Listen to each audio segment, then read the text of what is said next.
다 함께 묵상기도 드림으로 주일 예배 시작하겠습니다.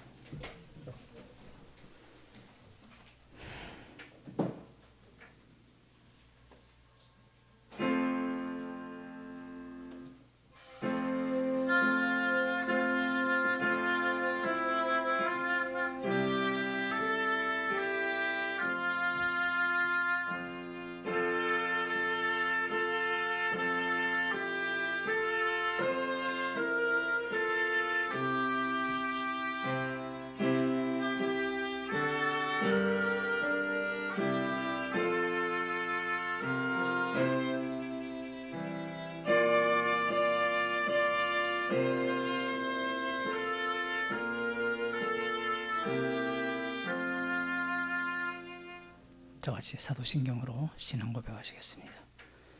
천하사 천지를 만드신 하나님 아버지를 내가 믿사오며 그 외아들 우리 주 예수 그리스도를 믿사오니 이는 성령으로 잉태하사 동정녀 마리아에게 나시고 본디오 빌라도에게 고난을 받으사 십자가에 못 박혀 죽으시고 장사한 지 사흘 만에 죽은 자들 가운데서 다시 살아나시며 하늘에 오르사 전능하신 하나님 우편에 앉아 계시다가 저리로서 산자와 죽은 자를 심판하러 오시리라.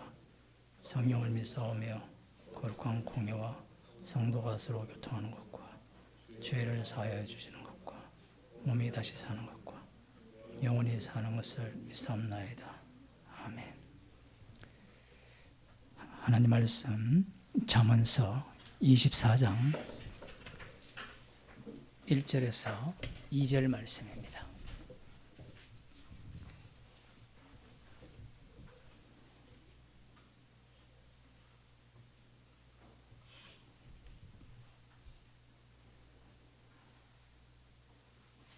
함께 읽도록 하겠습니다. 너는 악인의 형통을 부러워하지 말며 그와 함께 있기도 원하지 말지어다. 그들의 마음은 강포를 품고 그 입술은 잔해를 말함이니라. 아멘. 기도하시겠습니다. 악인의 형통을 부러워하는 그런 못된 심보를 담고 있는 육에 속한 저희들을 부르셔서 십자가의 용서함 속으로 인도하심을 감사드립니다. 우리가 이 땅을 살아가기에 육을 입고 있기에 언제나 악인의 형통을 불허하는 모습으로 드러나게 하셔서 십자가의 피 공로의 놀라운 은혜의 깊이를 알아가게 하는 주님의 일에 참여된 자로 감사하는 저희들이 되게 하여 주옵소서. 예수님 이름으로 기도드리옵나이다. 아멘. 찬송가 431장입니다.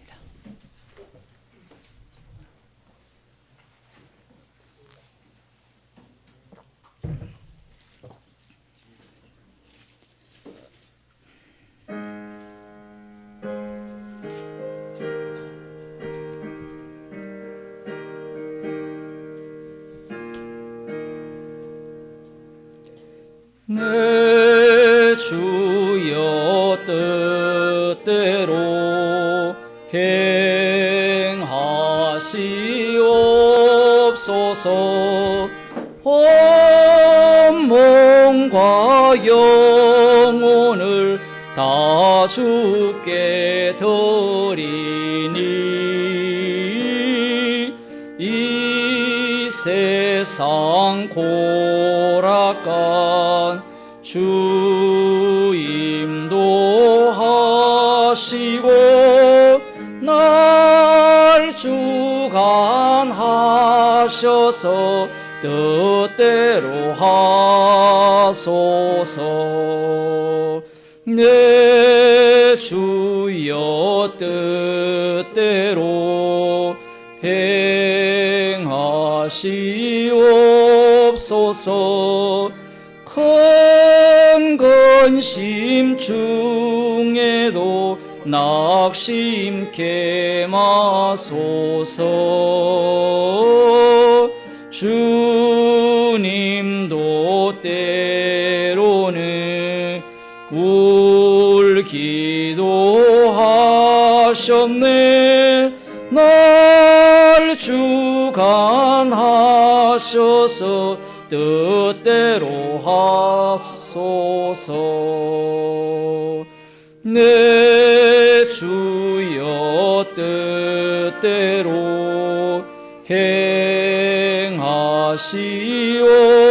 행하시옵소서. 내 모든 일들을 다 주께 맡기고 저 천성 향하여 고요히 가리니 살든지 죽든지 뜻대로 하소서.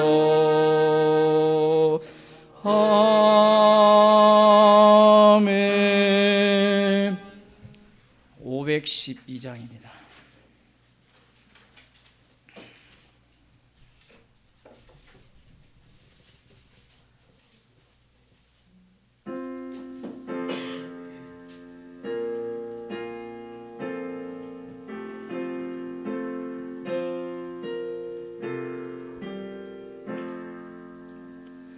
내 주 되신 주를 참 사랑하고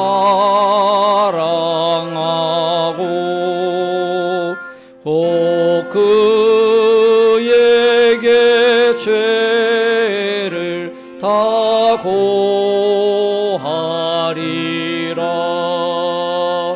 큰 은혜를 주신 내 예수시니 이전보다 더욱 사랑합니다.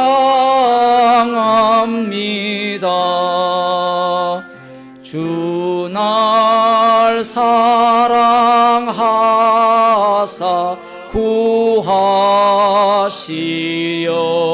구하시려고 저 십자가 고난 당하셨도다. 그가 시관 쓰신 내 주 배오니 이전보다 더욱 사랑합니다. 내 평생에 힘쓸 그 큰 의무는 주 예수의 덕을 늘 기리다가 숨질 때에라도 내 할 말씀이 이전보다 더욱 사랑합니다. 큰 영광의 구주 날 사랑하사 그 풍성한 은혜 더하시리니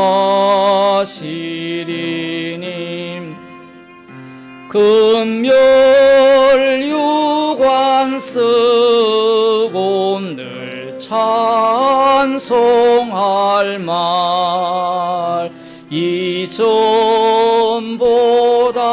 더욱 사랑합니다.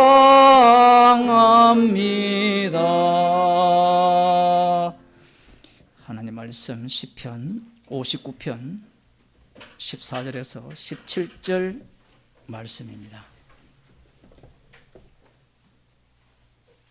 구약성경 844쪽,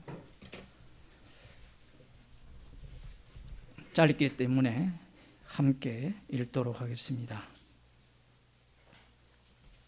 14절에서 17절 말씀. 저희로 저물게 돌아와서 개처럼 울며 성으로 두루 다니게 하소서. 저희는 식물을 위하여 유리하다가 배부름을 얻지 못하면 밤을 새우려니와 나는 주의 힘을 노래하며 아침에 주의 인자심을 높이 부르오리니 주는 나의 산성이시며 나의 환난난의 피난처심이니이다. 나의 힘이시여 내가 주께 찬송하오리니 하나님은 나의 산성이시며 나를 긍휼히 여기시는 하나님이십니다. 아멘. 찬송가 544장입니다.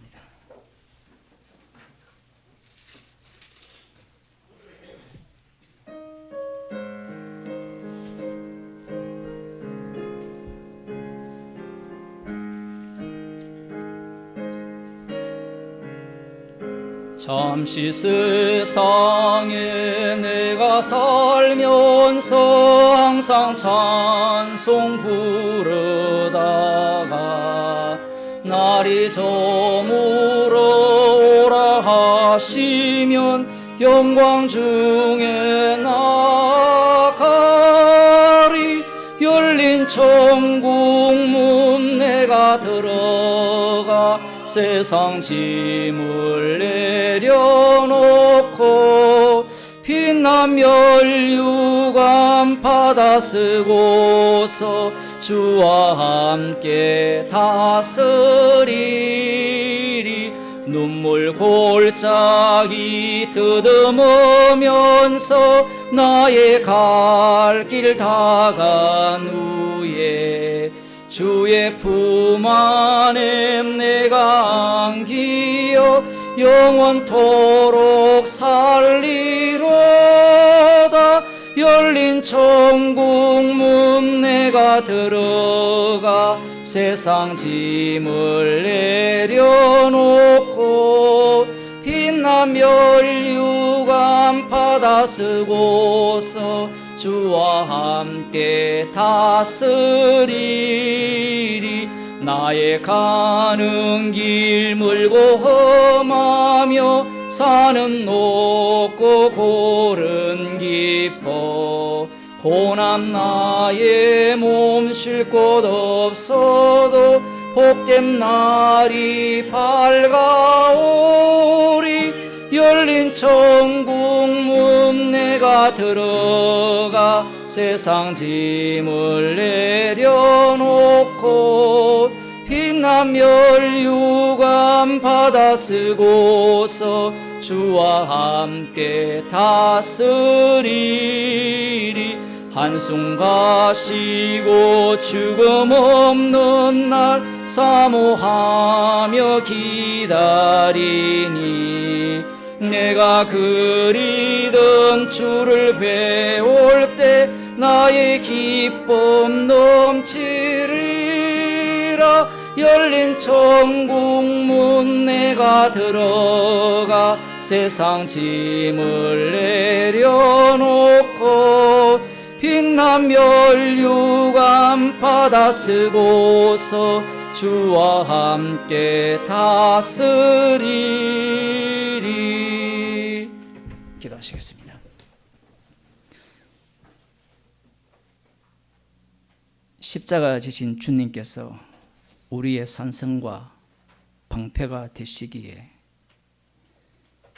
우리의 인생은 이 땅에서 만물의 찢기처럼 여김을 받아야 되고 주님이 걸어가신 그 발자취를 따라 주께서 인도하셔서 십자가의 피 외에는 자랑할 것이 없는 환경과 사건 속으로 저희들을 인도하심을 감사드립니다. 오늘 또 생명의 말씀을 통하여서 우리가 말씀을 찾아가는 자가 아니라 말씀의 이끌리심에 의하여 말씀 속에 함몰당하는 시간이 되게 하여 주옵소서. 예수님 이름으로 기도드리옵나이다.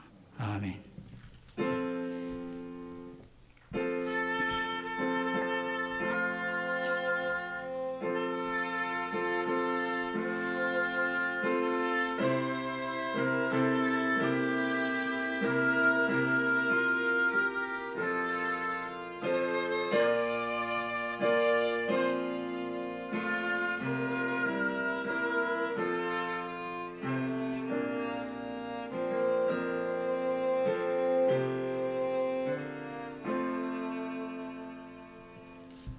하나님 말씀 사도행전 28장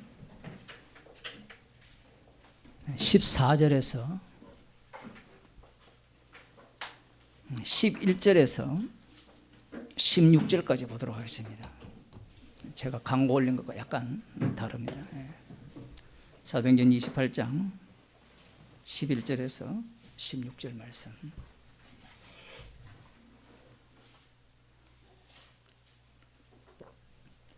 신약 성경 237쪽입니다. 제가 읽어드리겠습니다. 석 달 후에 그 섬에서 과동한 알렉산드리아 배를 우리가 타고 떠나니 그 배 기호는 디오스쿠로라. 수라구사에 대고 사흘을 있다가 거기서 둘러가서 레기온에 이르러 하루를 지난 후 남풍이 일어나므로 이튿날 보디올에 이르러 거기서 형제를 만나 저희의 청함을 받아 이래를 함께 요하다가 로마로 가니라. 거기 형제들이 우리 소식을 듣고 앞비오 저자와 삼강까지 맞으러 오니 바울이 저희를 보고 하나님께 사례하고 담대한 마음을 얻으니라. 우리가 로마에 들어가니 바울은 자기를 지키는 한 군사와 함께 따로 있게 허락하더라. 아멘. 사도 바울이 드디어 로마로 입성하는 그 내용입니다.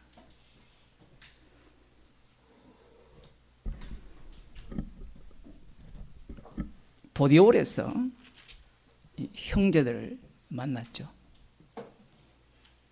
로마까지 약 한 200km 떨어진 그 이탈리아 그 반도 남쪽입니다. 놀랍게도 이곳에도 복음이 전해져 있었어요. 여기에는 사도 바울이 복음을 전하는 게 아닙니다. 로마도 마찬가지죠.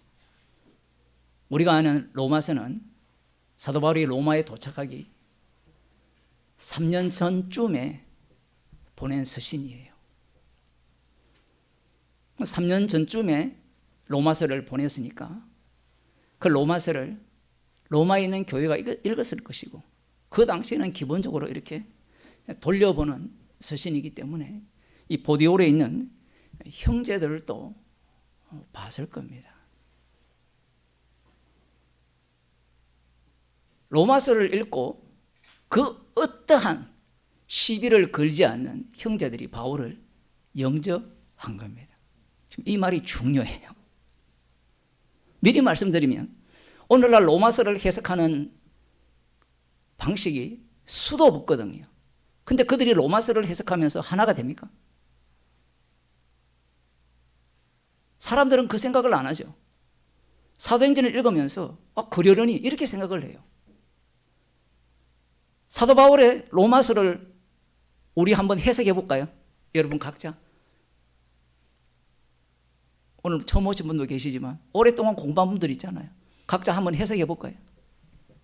파가 한 20명 모였으면 20개 갈라야 될 겁니다.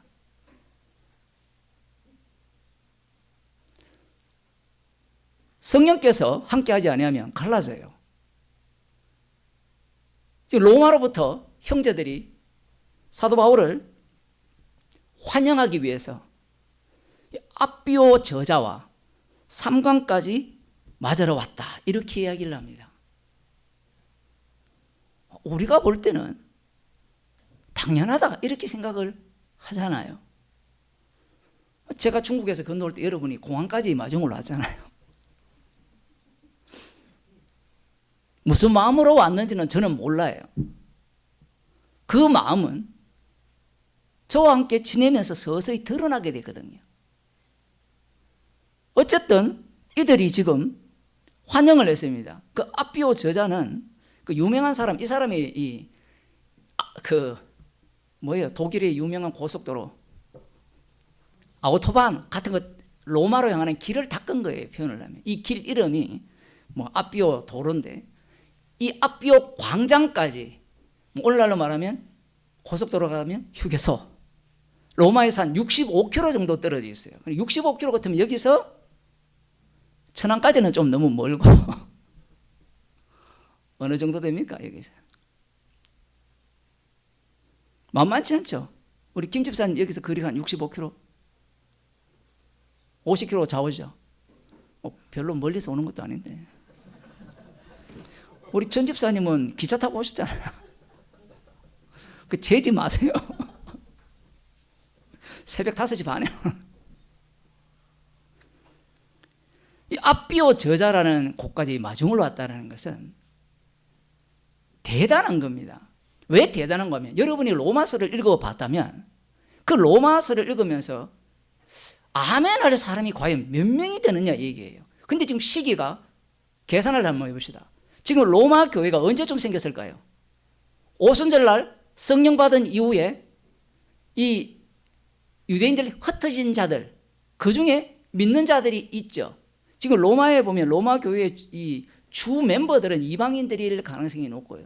이방인에서 로마로 이 기독교로 들어온 인물들일 수도 있고, 그들이 로마로 갔든지 아니면 스데반 집사님 때 핍박으로 인하여서 흩어진 자들이에요. 그러면 그 당시가 AD 한 33년, 예수님이 33년에 돌아가셨다 치면 그 뭐 크리스마스 때 돌아가시 칩시다. 그거 다 다른데 뭐 생일 저거 마음대로 다 정하는 거였으니까. 그러면 34년이라 칩시다. 오순절 같으면 뭐 맥추절이니까. 지금 몇 년도입니까? 로마서는 거의 AD 50한 8년 9년 이쯤에 서해졌거든요. 로마에 도착할 때가 62년 정도거든요. 그럼 세월이 어느 정도 흘렀을까요? 30년 정도 흘렀습니다. 여러분이 성경 그냥 지나가다 교회 다니는 거 말고 30년 다녀봐도 아무 소용없거든요. 그런데 진짜 성령 받은 사람에 의해서 복음을 듣고 그들로부터 가르침을 받았다 해서 30년 지났다 생각해 보세요. 여러분이 저를 만난 지 몇 년 됐어요? 30년 된 분 없죠? 예를 들면 그럼 30년 동안 배웠다 생각해 보세요. 들었다 생각해 보세요.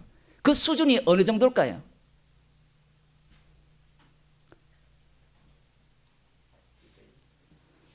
그 정도 되죠. 30년 정도 하면. 이 당시에는 2, 3년만 돼도요 다 선생이 돼요.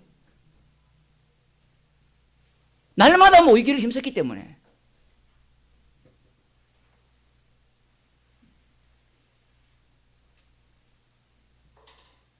로마에 있는 교회가 어떻게 반응했다라는 내용은 성경에 나옵니까 안 나옵니까? 제가 알기로는 안 나와요. 로마서를 보냈는데 로마 교회가 쑥대밭이 되었다, 분파가 생겼다, 이런 얘기는 전혀 없죠. 근데 로마서 내용으로 들어가 보면 이미 그 로마 교회에도 문제가 한두 개가 아니에요. 이 로마서를 읽으면 핵폭탄을 날리는 핵폭탄. 로마서라는 것은 십자가 복음인데 이 십자가 복음이 들어간다는 것은 그들이 신앙생활을 해왔던 그 30년의 세월 자체를 부정한다는 이야기예요. 로마서를 읽으면서 자기를 긍정하면서 내가 옳죠 내가 옳죠 이렇게 나온다면 그건 로마서를 엉터리를 넣은 거죠. 성경은 예수님을 전가하고 십자가에 신 주님을 소개하잖아요. 그러면 십자가 앞에서 30년 신앙생활이 무슨 소용이 있습니까? 제가 50 좀 넘었는데 모태신앙이다. 그게 무슨 소용이 있어요? 십자가 앞에서 한번 재보세요. 100년도 꼴랑 못 살잖아요. 아직 100년 못 샀잖아요.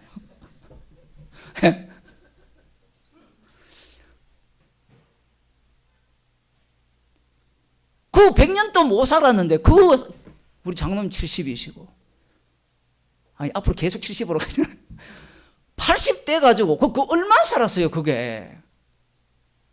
주님 쪽에서는 영원한데 영원 대신 그분 앞에서 꼴란 30년 신앙생활 했다?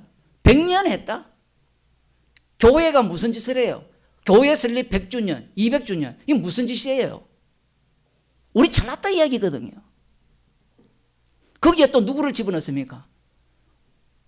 참된 진리의 복음을 전하는 목사 동상 세워버리고 저 설악산 입구에 가면 하나 있거든요. 다 아시네 운동 보니까 누군지. 그게 우리가 볼 때는 손가락질하고 웃을 일일 것 같죠. 여러분 한번 보세요. 여러분 지금 뭐 합니까? SMS 하죠. 거기에 뭘 남깁니까? 나의 흔적과 이름과 수도 없이 남기잖아요. 커피 한 잔 먹은 것도 남기고 그게 뭐예요? 내가 한 것을 영원히 기억하라 얘기거든요. 요즘 유행하는 게 챗 뭐 있잖아요. 묻고 답변해 주는 거. 뭐예요? 그 영어로 뭔데? 예, 뭐 공부를 안 하니까 전부. 그게 또 인기 있거든요. 앞으로 여러분 교회 올 필요 없어요. 진이야, 오늘 십자가 복음 한 편 들려줄래? 내가 원하는 시간은 나는 시간이 없기 때문에 저 정수근 목사처럼 1시간 이상 하면 안 돼. 10분만 해. 예, 주인님 알겠습니다. 이렇게 와요. 웃을 일이 아니고 지금 그 챗봇에 지금 어디입니까? 구글에서 만든 것은 여러분이 원하는 논문까지 다 적어줍니다. 우리나라 그저께 누가 나왔어요? 땀 한 방울 안 흘린 걸그룹이 나왔죠. 텔레비를 전혀 안 보시는구나. AI 가수가 나왔잖아요. AI 가수가 나왔다는 것은 앞으로 이만희는 땡 잡은 거예요. 영원히 죽지 않는다 했거든요. 이제 가상현실로 띄웁니다. 그게 진짜냐 가짜냐 어떻게 분별할 거예요? 모든 사람이 가로막아 보면 진짜라면 어떻게 부저 아니다라고 이야기하겠어요? 전원일기에 그 누굽니까? 용심인지 뭐 나왔잖아요. 살아있는 것이 답변한다니까요. 아니 다 이야기하고. 그 이단들을 문선명은 좀 아쉬워. AI가 좀 개발됐으면 지금도 살아계시는데. 지금 이런 시대에 도래하는 거예요. 이런 시대가. 즉 이런 이야기를 왜 하느냐라고 하면 인간은 시간이 지나면 이 뭔가를 축적해요. 지청이라는 게 지청. 과학자들은 지청이 수년, 수억 년, 수십억 년, 56년 동안 했다는데 노아우스 때 다 만들어졌어요. 그거 증거대로 하면 저거들도 증거가 없어요. 저거들은 믿거든요. 자기들이 아는 거. 빅뱅 이론을 믿고 있잖아요. 빅뱅 이론가 안 되니까 이제는 다중우주부터 시작해가지고 원래는 이제 2가지 우주를 했는데 저 마음대로 가요 이제.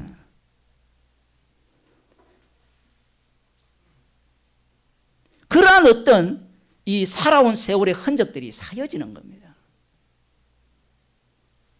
왜 꼰대냐 할 때 내가 살아보니까 이야기를 하잖아요. 맞죠? 꼰대라고 말하는 그 애들도 MZ세들도 지도 살아보니까 얘기하는 거예요.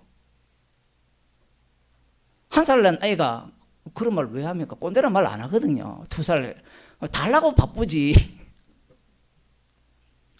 살아온 그 세월 동안 뭔가를 축적을 해요. 창세기 4장을 한번 보겠습니다. 여기에 보면 그 유명한 가인과 아벨 사건이 나오는데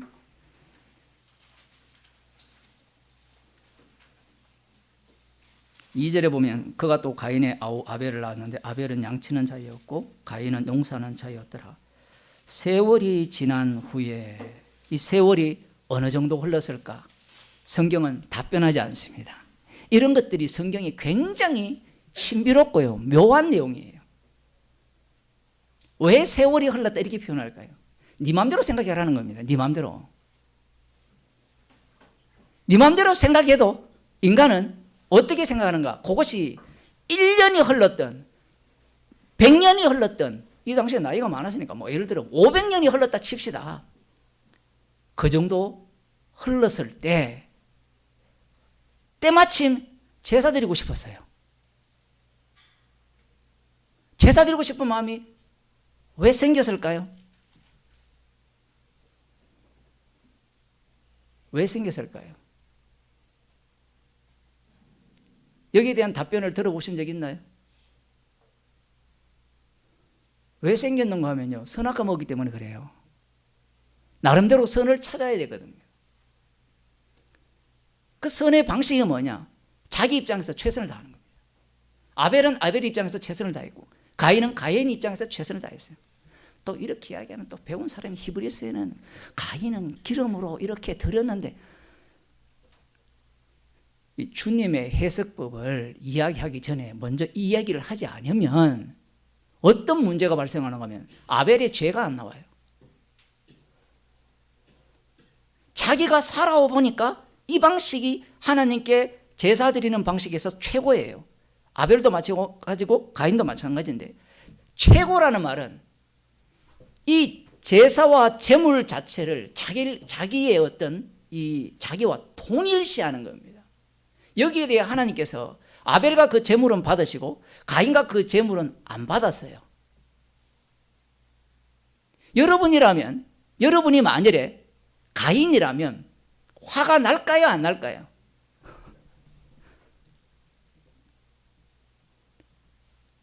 왜 화가 나겠습니까? 왜 화가 나겠어요? 자기가 지금까지 살아온 모든 역량을 다 쏟아 부은 게 이 농사꾼으로서 그것으로 하나님께 제사를 드린 거기 때문에 그래요. 자기의 모든 것을 쏟아붓지 않았다면 대충 오늘 뭐하고 놀까? 아우 심심해. 교회 가면 점심 맛있더라. 그래서 이렇게 제사를 드렸다면 분노 낼 이유가 없습니다. 여러분도 마찬가지잖아요. 헌금을 정성스럽게 준비하는 사람들이 있거든요. 그 사람들이 위험해요. 나는 이렇게 최선을 다했는데 없는 중에도 하나님께 이 교회에 연보를 바쳤는데 왜 나를 몰라주게 하기 위해서 하게 한 거예요. 그걸 깨달아야 되는데 그걸 몰라. 화내는 이유는 자기와 연보를 동일시해요. 근데 성경에서의 연보나 교회에서 봉사는 뭡니까? 십자가를 경유해서 들어오죠.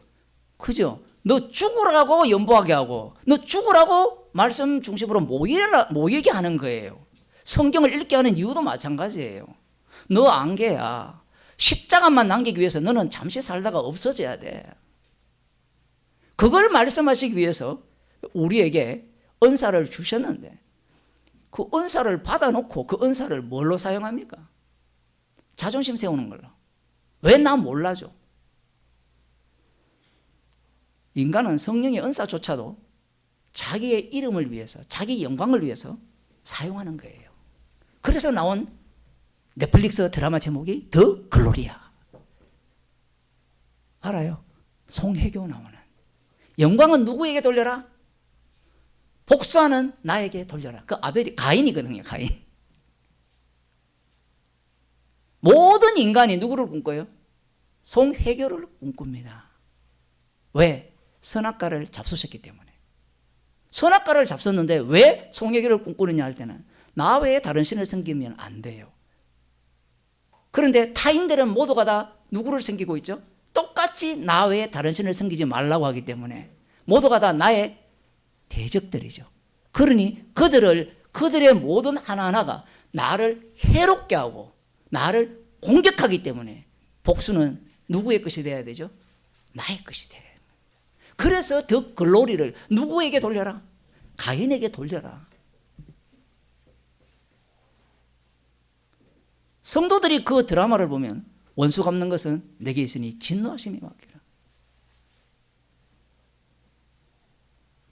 이 민주당 사람들은 이 윤석열 완전히 무당 XX잖아요.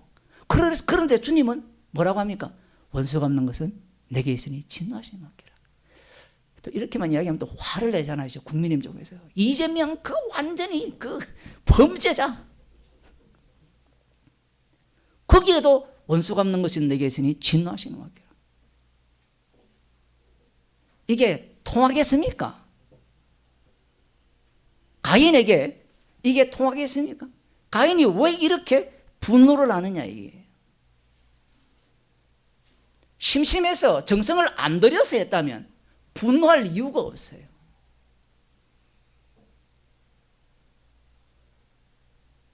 지금 하나님께서 제사를 안 받는 게 정상이죠. 그죠? 이미 선악과를 먹기 때문에 정령 죽으려면 죽어야 되는데 제사를 저거 마음대로 정성을 다해서 바쳤는데 아벨과 그 제사를 받았으면 감사가 나와야 돼요. 그래, 너라도 구원받아. 근데 인간은 그게 안 돼요.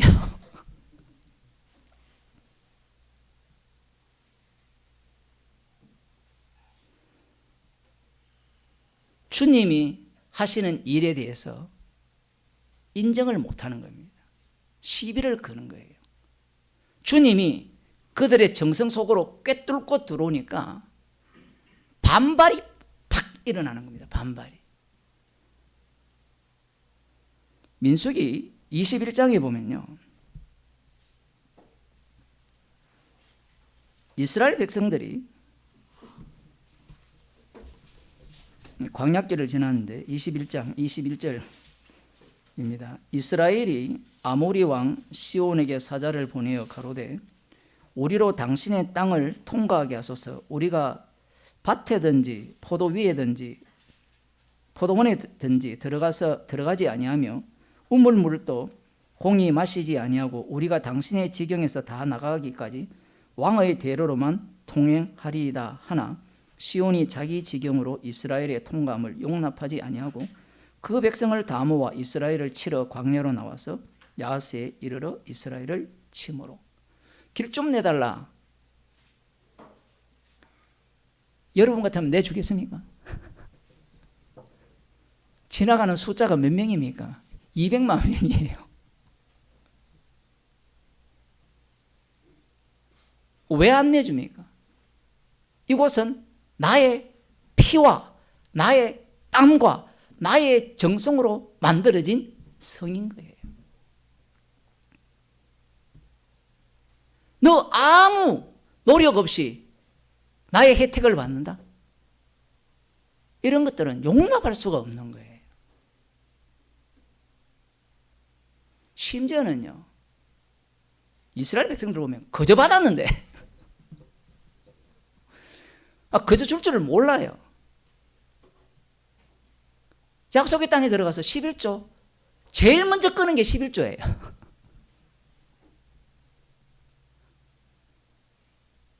지금까지 너무너무 고생해서 약속의 땅에 들어왔다는 겁니다. 그렇지 않나요? 여러분이 출애굽기, 레위기, 민수기, 신명기를 읽어보면 그들이 고생했습니까? 안 했습니까? 그걸 고생입니까? 은혜입니까? 그러면 적용을 거꾸로 해봅시다. 여러분이 지금까지 살아온 게 고생입니까? 은혜입니까? 예? 은혜라면 여러분이 살아온 것은 다 십자가의 원수짓만 했다는 거거든요. 그러면 감사만 넘치겠죠. 근데 그게 아니래.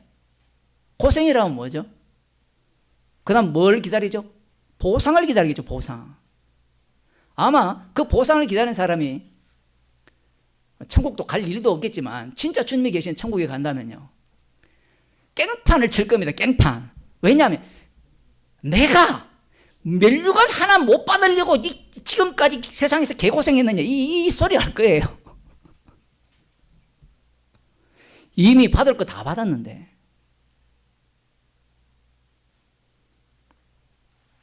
자기의 예성과 공로, 이것에 대해서 건드리는 자는 가만두지 않습니다. 성경 한 군데도 보면, 요수아를 보면 이스라엘 백성들이 정탐꾼을 보내는데, 정탐꾼이 갔을 때 그 여리고성 사람들의 그 태도를 보면 8절에 두 사람이 눕기 전에 라합이 지붕에 올라가서 그들에게 이르러 말하되 여호와께서 이 땅을 너희에게 주신 줄을 내가 아노라. 우리가 너희를 심히 두려워하고. 요수아 2장 9절입니다. 너희를 심히 두려워하고 이 땅 백성이 다 너희 앞에 간담이 농나니. 간담이 녹았어요. 모든 백성이 녹았어요. 그러면 항복하면 되잖아요. 항복하려면 모든 걸 다 포기해야 돼요. 목숨만 빼고. 이 구약이니까.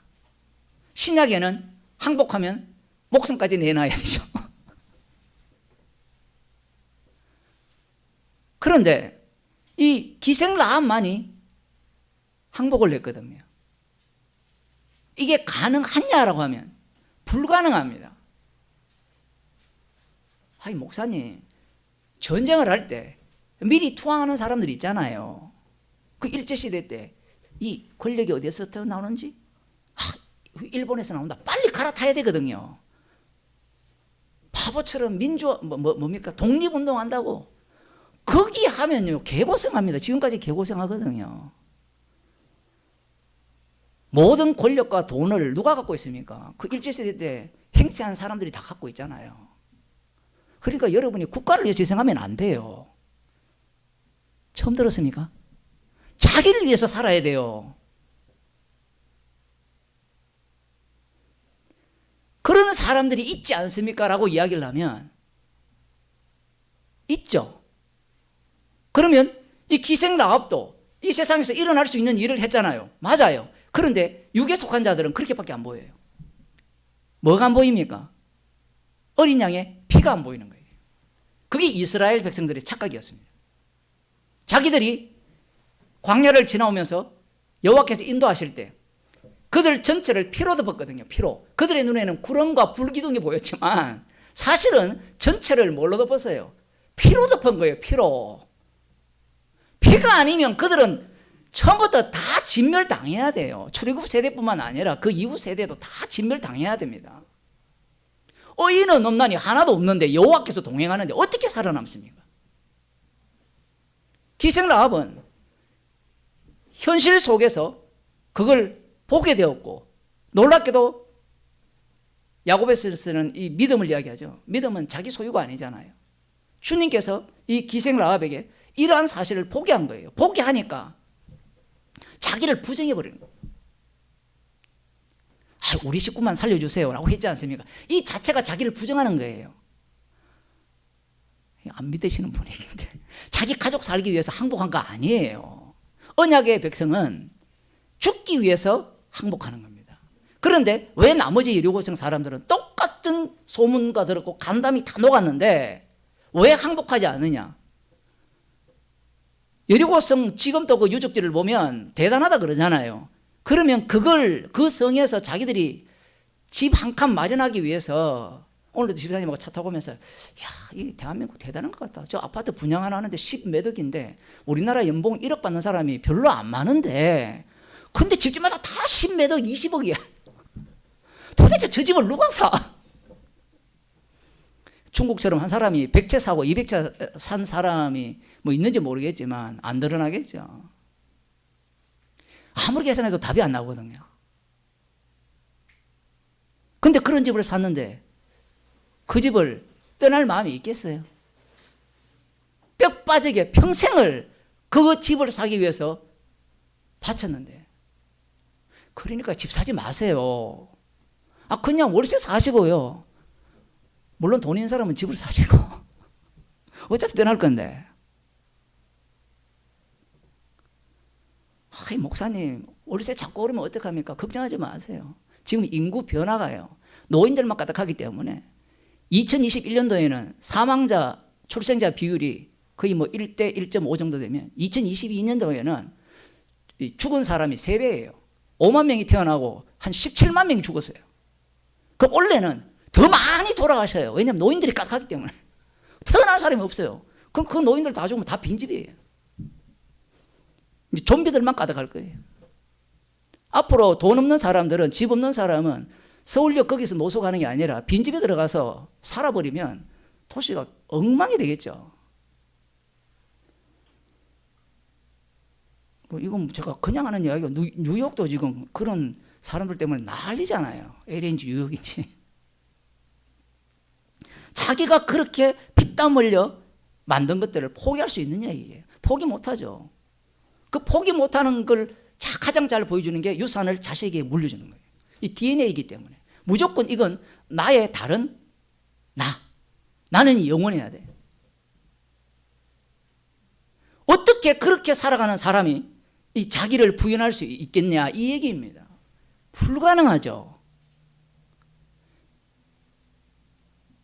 이것은 지금 이방인들에 대한 이야기죠. 그런데 이스라엘 백성들이 어떤 모습을 보이느냐 이 얘기예요. 그들이 여호와께 불순종해서 우상 숭배를 해서 북이스라엘은 아수르 제국에, 남유다는 바벨론 제국에 멸망을 당합니다.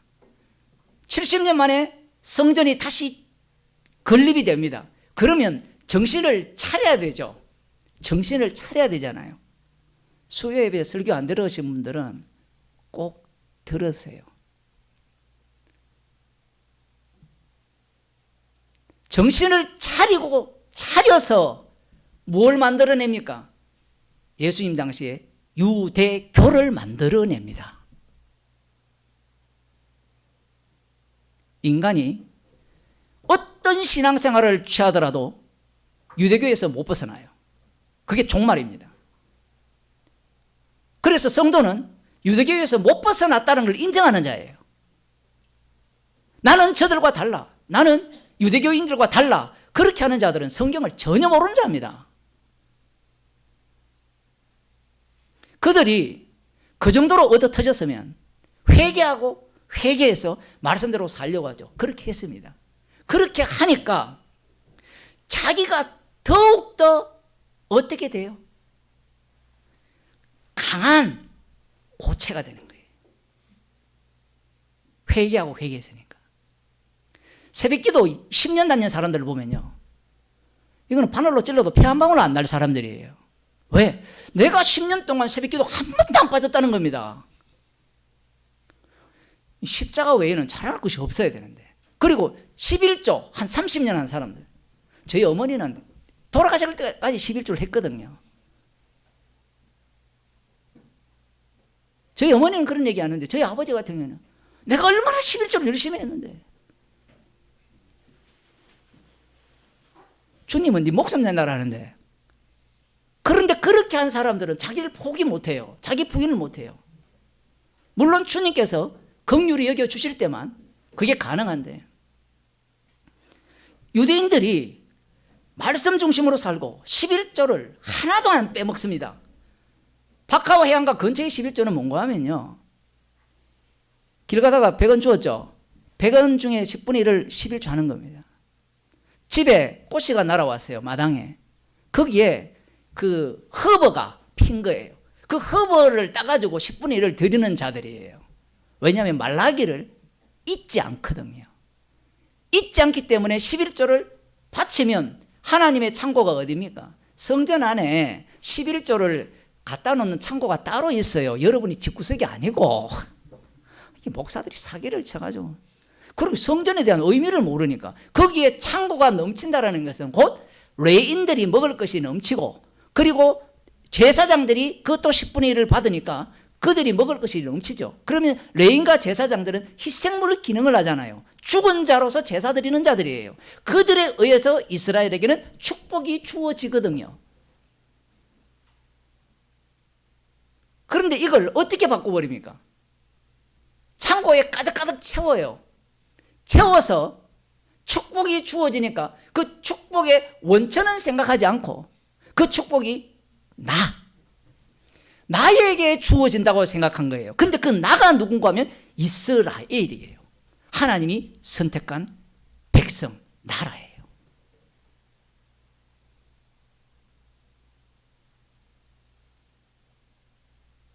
누가 거기에 대해서 시비를 걸겠어요? 하나님 나라 백성에 대해서 말씀하신 건데, 그러면 말씀대로 살면 하나님의 백성들이 메시아 왕국 속에서 왕노릇 할 것이라는 그 약속을 붙들고 살아가는 것이 뭐가 잘못됐느냐 이게요. 그게 문제라는 겁니다. 그게.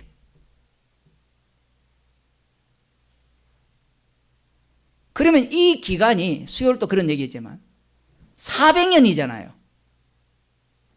마지막 선지자가 외친, 그리고 느헤미야가 430년 좌우니까 예수님이 오신 데가 이제 그 당시에 이제 세례요한이 등장을 했으니까 400년 동안 지금 선지자들의 활동이 정지된 상태에서 그전에는 또 70년이 또 있었죠. 그전에는 또 이 1000년, 1100년 때부터 그 다윗, 그 솔로몬 이후에도 또 엉망이었으니까 거의 1000년 동안 신학을 만들어낸 겁니다. 어떤 신학을 만들어내냐? 이스라엘을 위한 신학을 만들어낸 거예요. 그러면 그 청이 얼마나 단단하고 그 청의 그 종류가 많겠습니까? 그걸 무슨 수로 깨부십니까? 제가 지금 드리고 싶은 말씀은 불가능하다는 이야기예요. 우리는 예수님이 자기 땅에 왔을 때 유대인들이 자기 백성들이 영접지 않았다니까 뭐 그럴 수 있지 뭐 이렇게 하는데 그럴 수 있는 게 아니고 그게 당연한 거예요. 여러분이 복음을 들었을 때 예수님을 믿는다고 했을 때 그 믿는 것을 의심해야 돼요. 거꾸로. 어떨 경우에 예수님을 믿느냐? 내한테 이익이 될 때는 예수님을 믿어요. 그런데 손해가 되면요 예수님 안 믿습니다.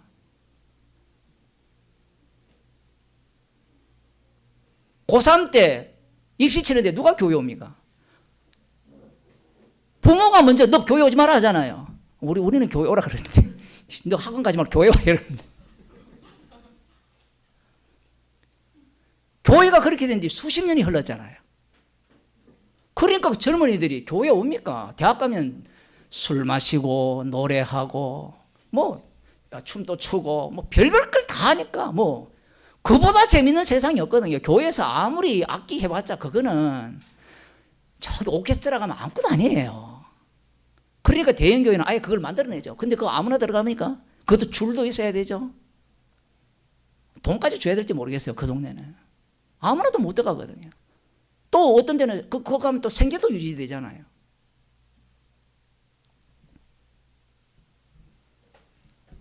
나를 위한 복음이 아닌 것은 듣지 않습니다. 예수님을 소개받을 때 십자가 복음을 소개받을 때 우리는 나를 위한 복음으로 다 소개를 받았어요.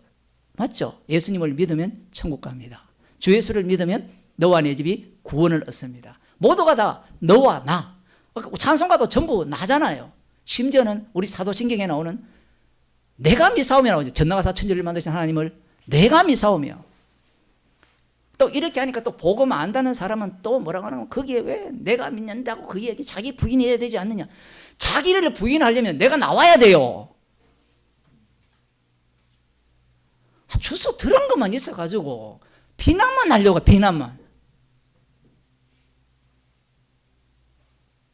우리를 육체 가운데 살게 합니다. 육체 가운데. 나라는 것이 계속 튀어나와요. 그래서 날마다 내가 죽는 겁니다. 십자가만 정극히 하기 위해서.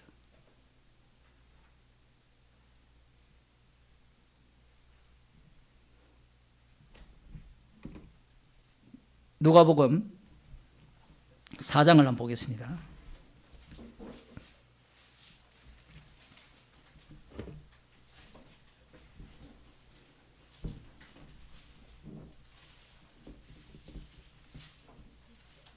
예수님께서 16절 이하를 보면 예수님께서 이 나사렛에 예수님의 고향이죠. 거기 가서 이제 자기 자신을 소개합니다. 이사야의 예언이 여기에 임하였다.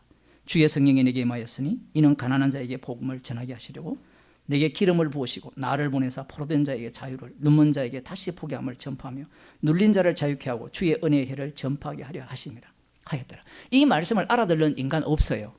오늘날도 마찬가지죠. 이걸 읽으면 사람들이 어떻게 생각하는가 하면 포로된 자는 자유를 주신다.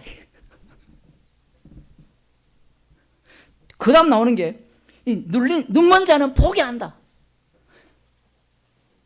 이 말귀를 하나도 못 알아들어요. 왜 못 알아듣는가 하면요, 선악과를 먹는 순간 인간은요 모든 체계가 엉터리가 됐어요.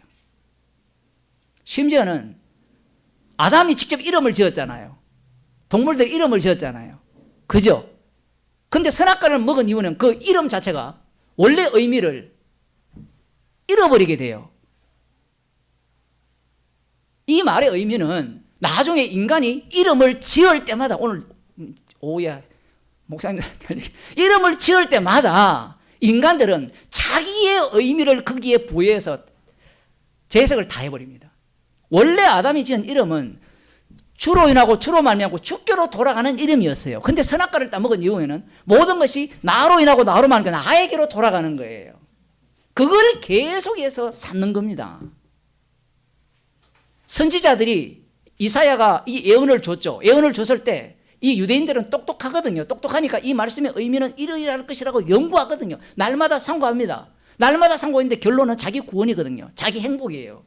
근데 이게 스토아 철학도 그렇고 에피쿠로스 철학도 그렇고요. 뭐 플라톤 다 한 통속이 한 통속. 뭔가 대단한 거 있는 것 같죠. 그 철학자들 그 가장 밑바닥에 중심에 누가 있는 거면 유대교가 있어요. 그들이 이 유대교에서 벗어난 자들이 아닙니다. 하나님을 너무 만만하게 봐요. 자기 행복과 자기 영생을 꿈꾸고 있거든요. 예수님의 말씀을 그들은 못 알아듣죠. 못 알아들으니까 알아듣기 이야기하는 알아듣게. 알아듣게 얘기를 예수님이 합니까 안 합니까? 안 하죠. 자기 고향에서 얘기를 하니까 내가 이사야가 예언한 바로 하나님의 종이요 다윗의 자손으로서 다윗 왕이고 참 목자다라고 소개하면 증거대로 증거. 증거 없잖아요. 증거가 없다니까요. 예수님이 증거를 댄 적이 없어요. 병자 고치지 않아요. 고침으로 말미암아 그들이 진짜 소경임을 드러낼 뿐입니다. 여기에 보면 이들이 화를 내는데 31절에 보면 갈릴리 가버나움 동네에 내려오사 안식일에 가르치시며 저희가 그 가르치심에 놀라니 이는 그 말씀이 권세가 있음이리라. 안식일날 가르치니까 깜짝 놀랐어요. 가버나움에서 권세가 있다라는 거예요. 권세가 있다라는 말은 긍정적입니까 부정적입니까? 말씀이 그래서 어려워요. 권세가 있다라고 했을 때는 성령 받은 자와 받지 못한 자가 갈라져 버려요. 권세가 있다라고 하면 이 성령 받은 누가의 입장에서는 십자가의 능력이 쏟아져 나오는 겁니다. 십자가의 능력이 쏟아져 나오면 어떤 사태가 발생합니까? 둘로 갈라버리죠. 지옥 갈 때는 지옥 가고 긍휼이 있잖아요. 긍휼에게는 이 사태를 이야기하는데 말씀을 듣는 자들은 들어보니까 자기의 과거에 성경 배웠던 율법을 배웠던 그것을 떠올리니까 야 정말 잘 가르친다. 설교 정말 잘한다. 이렇게 생각하는 거예요. 그런데 그 다음 한번 보시다. 회당에 더러운 귀신 들린 사람이 있어 크게 소리질러 가로되 나사렛 예수여 우리가 당신과 무슨 상관이 있냐니까 우리를 멸하러 왔나이까 나는 당신이 누구인지를 아노니 하나님의 거룩한 자니이다. 왜 이 사태를 발생시키는가? 이 귀신 들린 자 귀신 들렸다라고 할 때는 오해하지 마세요. 뭐 조상 귀신 들렸다 이 얘기가 아니라 여호와를 대적하는 마귀입니다. 그 마귀 쫄따구가 지금 이 사람을 장악하고 있는 거예요. 이 마귀가 뭐라고 이야기를 하는가 하면 나사렛 예수여 우리가 당신과 무슨 상관이 있나이까 이렇게 이야기를 합니다. 예수님의 십자가가 전파되어질 때 사람들이 뭐라고 이야기합니까? 그 십자가가 나와 무슨 상관이 있습니까? 왜 그렇게 이야기를 하죠? 십자가는 나에게 도움이 됩니까 안 됩니까? 안 되죠. 나에게 도움이 되려면 내가 살아 있어야 돼요. 그런데 십자가의 영이 돌아버리면 내가 부정이 돼요. 주님의 죽으심의 그 공로만을 내 속에 채워버립니다. 이 마귀가 나사렛 예수여 우리가 당신과 무슨 상관이니까 예수님이 말씀하시는 걸 보고 권세 있는 것 같다 이렇게 외친 자들의 속마음이 뭔가 하면 이거예요. 당신이 우리와 무슨 상관이 있느냐? 이 말은 이 마귀는 알죠. 우리를 멸하러 왔나이까 나는 당신이 누구인 줄 압니다 이 얘기고 사람들은 뭐라고 이야기할까요? 유대인들은 나는 네 알아. 너 엄마가 마리아고 너 아버지가 요셉이지 않느냐? 네 고향이 나사렛이지. 그 얘기를 하는 거예요.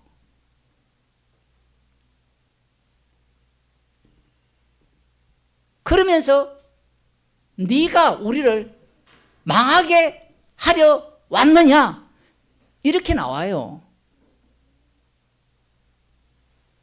로마 군대가 쳐들어온다니까 예수를 제거하잖아요. 이 마귀가 외치는 이 외침을 누가 하는가 하면 그 당시에 메시아를 기다리는 유대인들이 하고 있는 겁니다. 그러면 이들이 왜 이 예수님에 대해서 이런 태도를 보이느냐? 그 얘기는 앞서서 말씀을 드렸죠. 역사입니다. 역사. 역사를 거슬러 올라가서 역사의 그 일어난 모든 내용과 그 속에 주신 그 말씀들을 연구하여서 차곡차곡 쌓아 올라온 거예요. 주님의 해석은 정반대거든요. 역사를 이렇게 올리면 느부갓네살 왕이 봤던 신상이 되고 그 신상의 끝은 금신상인데 그걸 눕혀버리면 역사가 되잖아요. 역사가 되면 이 신상의 깊이가 나오는데 이들은 그 반대를 이야기하는 거예요. 자기를 부인할 수가 없어요. 자기를 부인할 수가. 교회에서 봉사 많이 한 사람은 자기를 부인할, 주께 사시면 가능한데 불가능해요. 여러분이 불가능성에 한번 도달해 보시면 좋겠어요. 봉사를 엄청 해가지고 나를 부정할 수 없구나. 봉사하는 사람은 쉬워요. 헌금 한 달에 10,000원 하는 사람은 헌금이 아무것도 아니에요. 이렇게 할 수 있죠. 근데 한 1억씩 해보세요.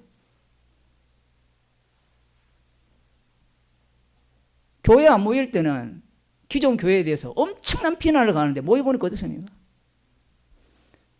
예? 그놈인데. 그래서 교회로 안 모이려고 하는 거예요. 모여봤자 똑같으니까. 그러니까 소집단 모여가지고 마음에 드는 사람끼리, 그죠? 서로 수근수근하고 놀자는 거예요. 그런 것들은 자기를 더욱더 강화할 뿐이에요. 아니 로마서를 읽어놓고 사도행전을 읽어놓고 왜 이런 이야기를 하느냐? 지금 로마에 있는 성도들이 마중을 왔거든요. 그리고 이 사람들이 얼마나 바울을 보고 싶었는가 하면 이 두 곳에 보냈어요. 혹시 길이 어긋날까 싶어서. 7일 동안 보디올에 머물렀으니까 이 배가 도착했을 때 미리 도착한 사람들의 그 소식을 들었을 거고, 그래서 두 팀으로 나눠서 한 팀은 65km 지점에, 다른 한 팀은 거의 50km 지점에 두 곳에, 틀림없이 두 곳 중 한 곳에는 이 죄수 수송하는 사람들이 머문다고 생각하여서 그곳까지 보낸 겁니다. 과연 이 일이 단순한 일이냐, 쉬운 일이냐, 이 얘기예요. 이미 그들 나름대로 신앙이 만들어져 있죠. 그러면 또 주님께서 그들에게 신앙을 주시지 않습니까? 맞아요. 그런데 이게 같이 얽혀 있죠. 중첩이 되어 있습니다. 십자가가 나오기 때문에. 그런 상황에서 지금 이 사도 바울이 온다는 소식을 듣고 보냈을 때 과연 이들은 어떤 인물들인가라는 거예요. 로마서를 읽어보면 거기에서 어떤 악한 자들이 나와요. 로마서 16장을 한번 볼까요?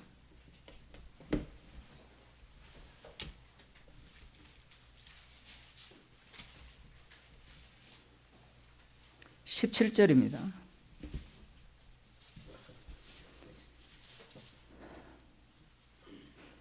형제들아, 내가 너희를 권하노니 너희 교훈을 거스려 분쟁을 일으키고 그치게 하는 자들을 살피고 저희에게서 떠나라. 너희 교훈이 뭘까요? 그 지금까지 로마서 1장부터 한 내용이거든요. 너희들의 교훈이나 내가 말하는 복음이나 똑같다는 거예요. 그러면 이것은 십자가 복음이에요. 그런데 여기에 대해서 거스려서 분쟁을 일으킨다는 겁니다. 그 분쟁을 왜 일으킬까요? 그게 문제인 거예요. 그런데 이 분쟁을 일으키는 자들이 그냥 외부에서 들어온 게 아니라 교회 안에서 들어온 거예요. 3년 전에 편지가 갔으니까 로마 교회를 어떻게 만들었을까요? 자, 예를 한번 들어봅시다. 우리 같으면 우리가 이미 교회를 만든 지 30년이 지났어요. 그리고 30년이 지났다면 나름대로 목사도 있을 거고 감독도 있을 거고 장로도 있을 거 아니에요. 근데 지나가는 말로 좀 말씀드리면 이 목사나 장로나 감독은 원래 성경에 없어요. 성경에는 사도뿐입니다. 사도뿐인데 우리가 사도행전을 볼 때 집사가 어떻게 만들어집니까? 교회가 개판이 될 때 집사가 만들어지거든요. 그럼 집사의 출현은 교회가 개판되었다. 이걸 증거하기 위한 집사고, 나중에 보면 이제 목사도 있고 여러 직분들이 나오잖아요. 그들이 등장했다라는 것은 교회가 어떻겠다? 그야말로 소견에 오른 대로 개판이라 이 얘기예요. 그 죄의 깊이가 그만큼 깊다는 이야기입니다. 그 직분자들이 있다라는 자체가. 그런데 교회는 직분자를 마치 성경적인 양 이렇게 생각을 해요. 성경적이 아니에요. 물론 성경적이죠. 죄의 깊이를 드러내는 직분. 그렇게 출발을 합니다. 왜냐하면 주님께서는 처음부터 뭘 목적으로 했습니까? 민수기 할 때 했죠. 70명 장로에게 하나님이 신임 해버리죠. 그래서 요한 1서에 가면 기름 부음이 너희 가운데 가시면 누구도 너희를 가르칠 필요가 없다. 이 얘기와 직분하고 충돌이 됩니까? 안 그러면 조화가 잘 돼요. 충돌이 돼요. 충돌. 각자 기름 부음이 가하면 무슨 목사가 필요하고 감독이 필요하고 집사가 필요하냐. 맞죠? 그런데 충돌이 되는데 기름 부음이 가하시면 이 말씀도 있고 감독도 있고 목사도 있고 다 있어요.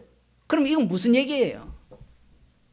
죄의 깊이를 그만큼 드러내는 조건 속으로 몰아넣은 겁니다. 지금 이 로마의 교회에 이 분쟁을 일으키고 거치게 하는 자들이 있다. 이 같은 자들은 우리 주 그리스도를 섬기지 아니하고 다만 자기의 배만 섬기니라. 이 자기의 배를 섬길 정도로 교인 수가 많아졌다라고 볼 수 있습니다. 야, 교회에 들어오니까 장사가 되는 거예요. 우리 여기 옆에 가면 큰 교회 있잖아요. 대형 교회. 10몇만 명 모이는. 장사를 하려면 거기 가야 돼요. 여기 와서는 장사가 안 되잖아요. 이거 팔아봤자 맨날 팔겠어요. 그죠? 우리 서장님 다니던 30만 명, 50만 명 모이는데 그런 데 가야 장사가 될 거 아니에요. 보험을 팔아도 그 동네에 가야 되죠. 앞으로 보험을 팔려면 대형 교회로 가세요. 장사를 하려면. 작은 슈퍼를 하더라도 대형 교회를 다니면서 그 주변에 좀 멀어도 괜찮아요. 요즘은 택배가 다 되니까. 목사님 말씀 한마디만 하면요 1년 매출을 볼 수 있는 거예요. 진짜 농담이 아니에요. 지금 여기에 보면 복음과 무엇이 충돌하는가 하면 자기 배와 충돌을 해요. 그 인간이 하나하나 쌓아오는 게 뭔가 하면 자기 배를 위해서 쌓아오는 거거든요. 이 배와 무엇과 연관이 되어 있습니까? 자기 영광, 더 글로리하고 연관이 되어 있어요. 자기 영광. 복음을 뭘로 바꿔버립니까? 자기 배를 위한 복음으로 바꿔버리죠. 복음을. 왜 이런 문제가 발생하느냐? 그건 지도 몰라요. 이 당사자도 모르는데 유대인들의 그 주님을 대적하는 과정을 보면 긴 역사, 1000년의 역사를 한 인물이라 생각하고 집어넣어봐요. 그 아담이라 생각하고. 그 과정을 1년 생각하면 10년 산다, 100년 사면 딱 맞네요. 1000년이니까. 그 100년을 1년 치면 그들이 나름대로 순수성을 갖고 열심히 하나님을 안 섬기다가 얻어 터졌다가 나중에 섬기게 되잖아요. 섬기면서 자기가 마지막에 간 자리가 무엇이었습니까? 여호와 하나님 또 나를 위해 있어야 되고 언약도 나를 위해 있어야 되고 율법도 나를 위해 있어야 되고 천국도 나를 위해 있어야 된다라고 다 바꿔치기 된 거예요. 근데 이것이 이걸로 끝나는 게 아니라 복음이 전파되는 교회 안에서 반복이 된다는 사실이에요.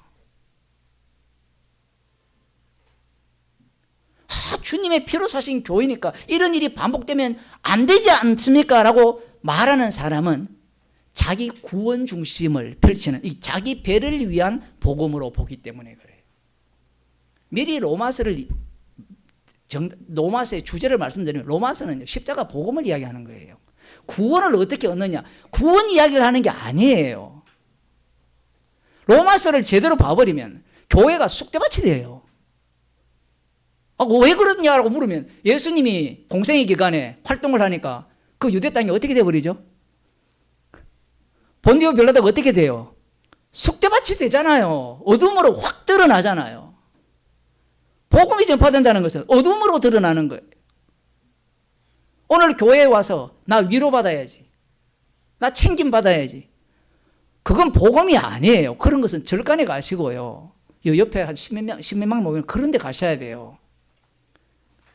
일주일 동안 돈 번다고 진짜 고생했는데 편안하게 앉아서 따뜻한 바람이 나오면서 위로가 되고 치유가 되는 그러한 설교를 듣기 원한다면 김창복 TV, 진짜 은혜가 돼요. 거기 가면 부부 문제 있으면 거기 가시고요, 인생 문제 있으면 거기 가서 들으세요, 제발. 근데 복음은요, 그런 걸 용납하지 않습니다. 왜냐하면 그게 악마적이기 때문에 그래요.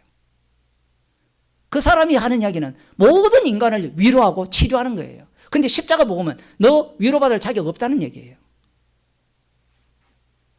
하나님의 아들이 못 박혀 죽으셨는데 네가 뭐라고 위로받고 치유받아야 돼요? 십자가 피로 만족 못해요. 그러면 벌써 문제가 있는 거예요.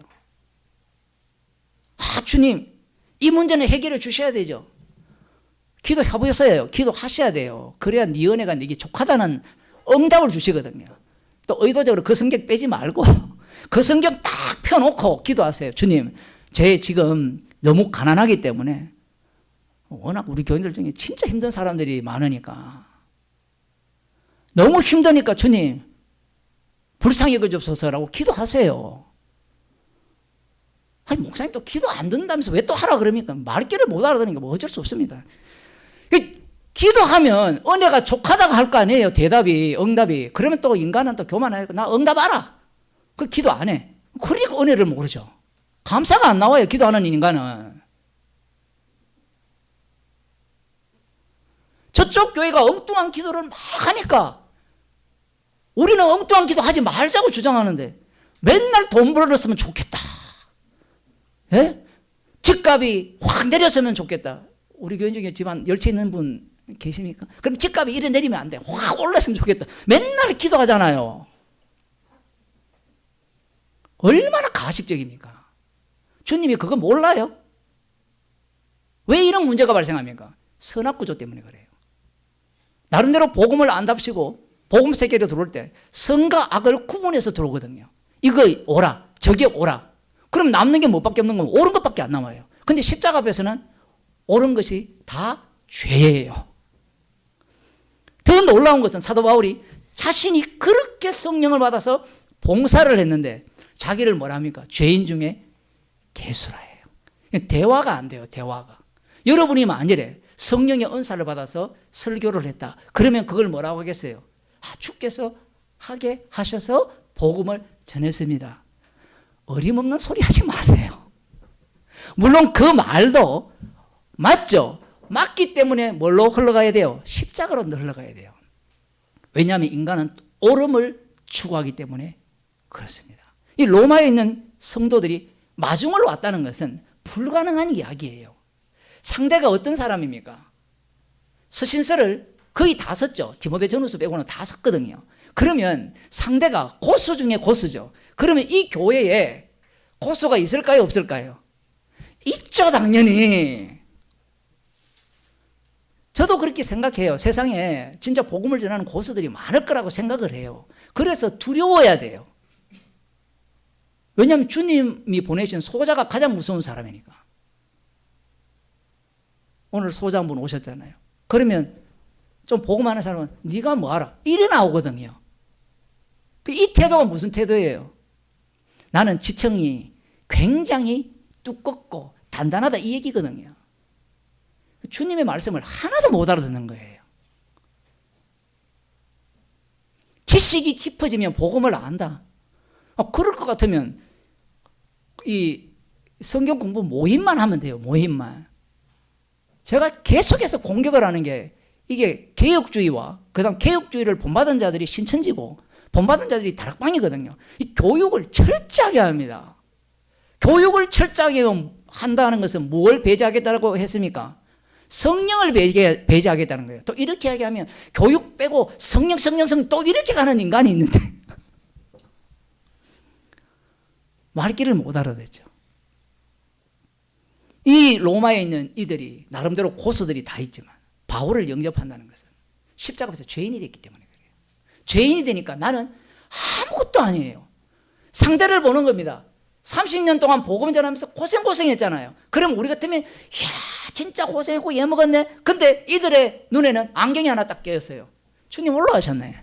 그러면 사도 바울이 뭐라는 거면 너희들이 말이야 내가 개고생한 것도 몰라주고 내가 얼마나 고생했는데 강도의 위험과 뭐 배 헐벗고 굶주리고 온갖 고생을 해. 사도 바울이 그 얘기 하는 거 아니에요. 그 얘기 할까요 사도 바울이? 그래 나도 나이 하나님의 은혜입니다. 그럼 악수가 되는 거예요. 화목이 되는 거예요. 십자가뿐입니다 얘기예요. 근데 거기에 대놓고 내가 지금까지 얼마나 고생한지 알았냐? 너희들 내 로마서 쓴 거 다 이해해서 못해서 시험 한번 쳐보자. 여러분이 제 설교를 다 이해하겠어요? 그럼 또 네 그만큼 교만을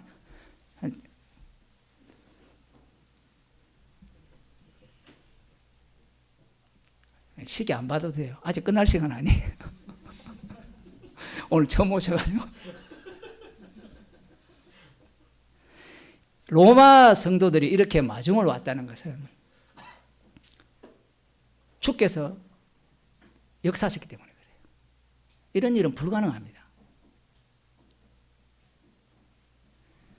요한 3서를 한번 보겠습니다.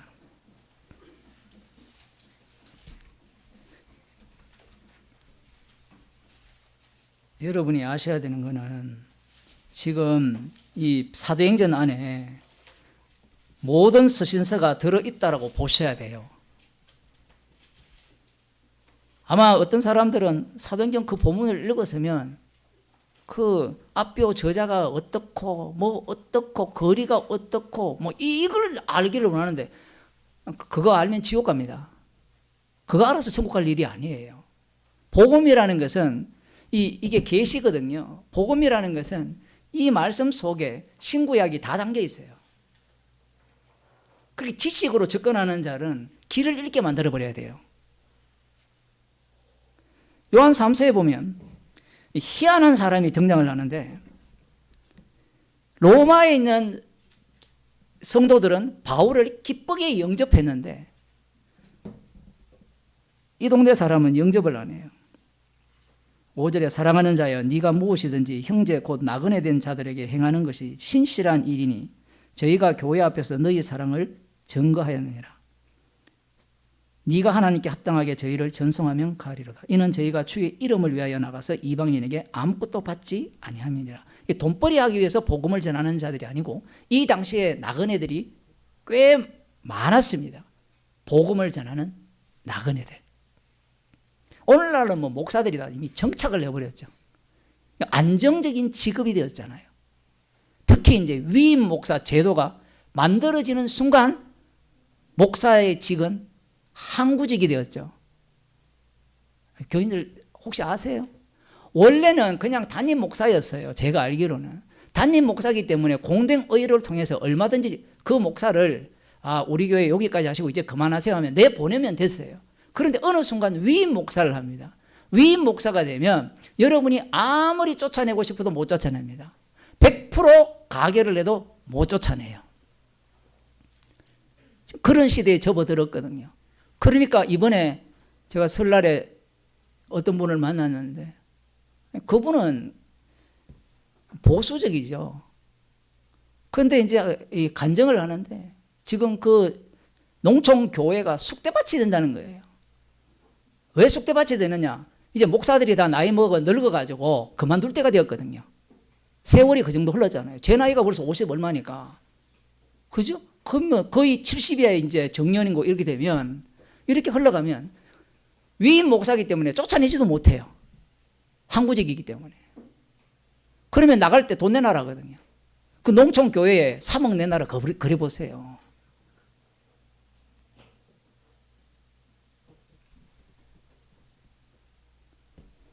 그러한 것들을 요구를 하는 겁니다. 목사는 나그네거든요. 나그네의 표본이에요. 성도도 나그네인데 목사는 더 나그네예요. 표현을 하면.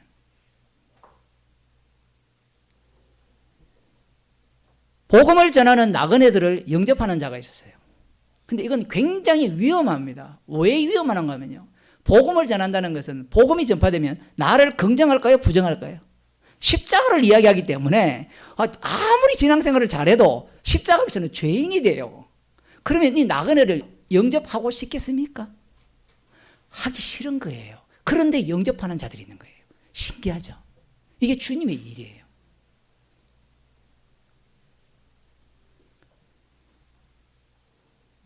이는 저희가 주의 이름을 위하여 나가서 이방인에게 아무것도 받지 아니함이라. 이러므로 우리가 이 같은 자들을 영접하는 것이 마땅하니 이는 우리로 진리를 위하여 함께 수고하는 자가. 와, 정말 놀라운 말을 하죠.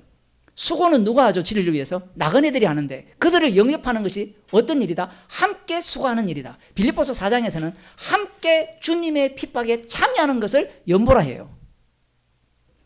근데 우리 성들들은 그걸 못 견뎌요. 연보하면 저 목사들 잘 먹고 잘 사는 거지. 함께 주님의 핍박에 참여한다고 생각하는 사람이 다 그렇게 생각하시죠? 그렇게 생각 안 해요. 인간들은. 자기가 행동에 나서지 아니하면 뭐라고 생각하는가 하면 나는 핍박 안 받고 나는 헌금만 하네. 나 기분 나빠.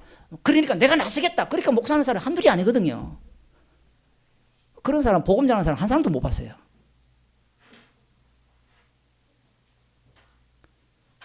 행위로 구원 못 얻는다고 아무리 이야기해도 못 알아들어요. 그 사람 눈에는 목사가 행위를 통해서 마치 복음을 전하는 것 같거든요. 주의 일을 주의 일로 못 보는 겁니다. 성령이 아니면 이런 인식을 가질 수가 없습니다. 함께 수고한다. 이게 구약에도 똑같은 원리가 작용하죠. 레인들이 11조를 하잖아요. 11조를 하면 무슨 생각을 한다 했습니까? 우리는 뼈 빠지게 고생을 하고 누가 호강합니까? 예? 레인들만 호강하고 제사장들만 호강하는 거예요. 인간은 비교할 거 아닙니까? 예? 성전에서 일하는 게 쉽습니까? 농사 짓는 현장에서 일하는 게 쉽습니까? 말하면 만화 아니에요? 예? 여러분 생각해 봅시다. 설교하는 게 쉽습니까? 여러분 돈 버는 게 쉽습니까? 아, 그래요? 아이고. 그 답을 원한 게 아닌데.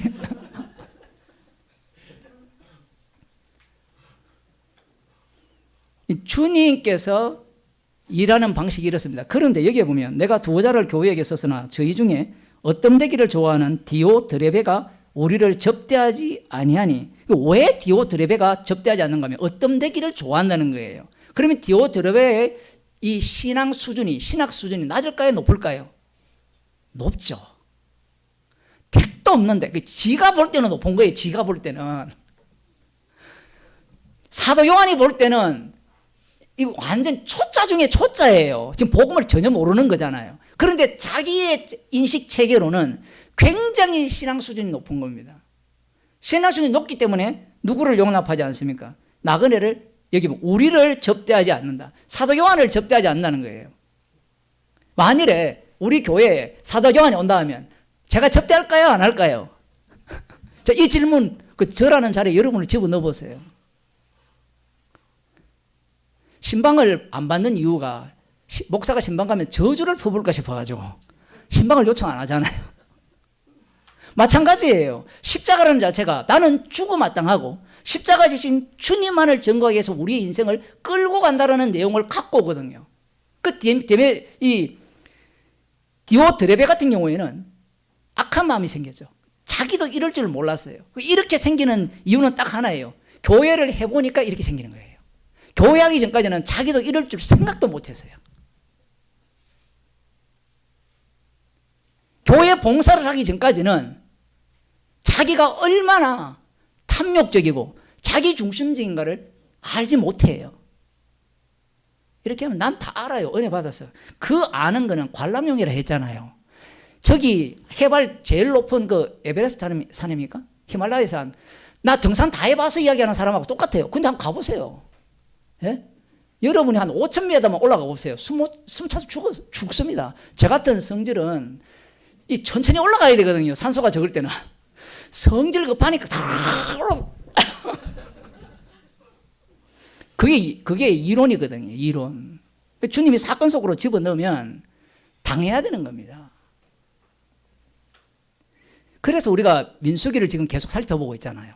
계속 사건이에요. 이론이 아니에요. 그 상황 속으로 계속 몰리는 겁니다. 몰리니까 뭐만 남아요? 죽어 마땅하다만 계속 남는 거예요. 그러면 죽어 마땅한데 살았다. 죽어 마땅한데 약속의 땅으로 계속 가더라. 이건 6월절 어린 양의 피의 공로예요. 지금 똑같은 겁니다. 근데 이 디오트레벨의 문제가 뭔가 하면 피공로를 제거해버리죠.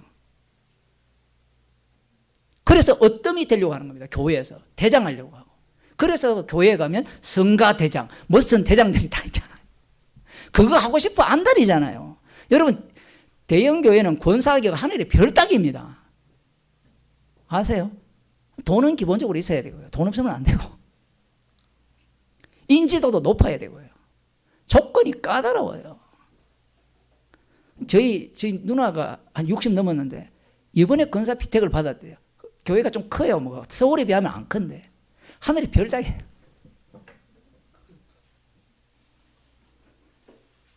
그게 뭐기 때문에 그래요? 죽어 마땅하다고 생각하면 할 필요 없잖아요. 안 그래요? 그거 해서 어디에서 먹으려고? 나 하늘의 별 따기 거기에서 권사 피택 받았어. 희한한 사람들이 진짜 많아요. 목사 한 수 받자 말자. 그 이용만 하고 도망가는 사람도 있고.